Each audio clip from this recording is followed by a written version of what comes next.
Implantable pacemakers and defibrillators are devices that apply electric shocks to maintain the rhythm of the heart and, if necessary, restart it. As the technology improves and the list of treatable conditions grows, the number of devices being implanted is increasing steadily and now exceeds 500,000 a year. The heart is made up of 4 chambers, 2 atria and 2 ventricles. On each side, the atrium is connected to the ventricle by a one-way valve. Blood is pumped as these chambers contract and relax in turn. The beating of a healthy heart is regulated by electrical impulses. The sequence begins as the atria fill with deoxygenated blood from the body on the right and oxygenated blood from the lungs on the left. An electrical signal from the sinoatrial node then causes the atria to contract, forcing blood into the ventricles.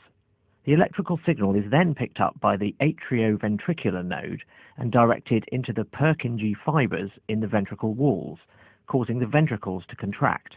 And the blood is then pumped through the pulmonary valve on the right to the lungs and the aortic valve on the left to the rest of the body. These valves close and the cycle then restarts.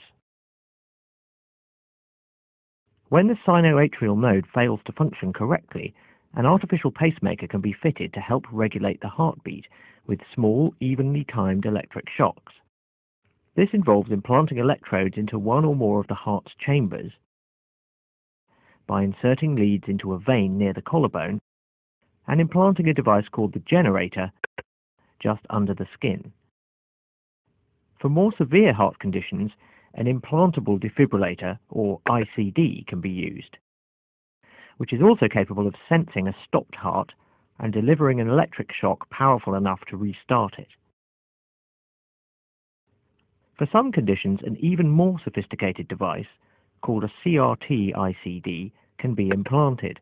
This uses a third lead inserted into the left ventricle to resynchronize the ventricles when necessary. However, all these leads can cause problems of their own. Patients with ICDs have a 20% chance of a lead failure within 10 years, and replacing leads can require open heart surgery in about 2% of cases. This has resulted in several efforts to develop new pacemakers that do not depend on leads inside the heart. One design, the subcutaneous ICD, places the lead just outside the heart under the patient's skin. And wireless designs are now being developed that may eventually do away with the need for leads altogether.